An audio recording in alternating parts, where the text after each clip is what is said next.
And developing tonight in Pleasant Grove, children and adults evacuated from a city pool. Dozens rushed to area hospitals with respiratory injuries related to chlorine exposure. ABC4's Brittany Johnson live at the scene following this story tonight. Brittany. Well, Emily, behind this fence is the pool where mostly children were exposed to all of that chlorine today. And while police investigate and try to figure out exactly how this happened, these signs are up, letting everyone know that this pool remains closed. Tonight, all is quiet here at the Veterans Memorial Pool in Pleasant Grove. It's what happened earlier today that has people talking.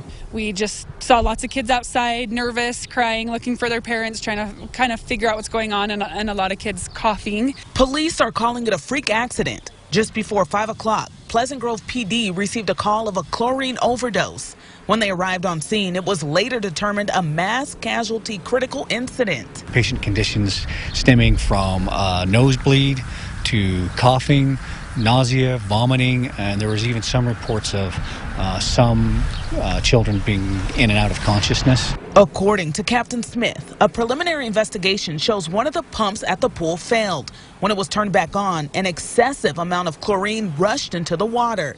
Marie Stott's 3 daughters were at the pool. And she said as they were swimming, they saw yellow clouds kind of pass them in the water, and then they heard the whistle to hurry and get out. Multiple law enforcement agencies rushed to the scene to help out. They took care with each kid and hosed them up and down to make sure that there was no chemicals or chlorine left on their bodies. Pleasant Grove police transported about 26 patients to nearby hospitals. Another 20 or so were loaded into cars and driven by parents. Stott says the amount of chlorine gave her 6-year-old daughter an irritated throat and cough. We were greeted at Utah Valley with kind of a team. They were all in their gear covered, so there was no contamination on there for them.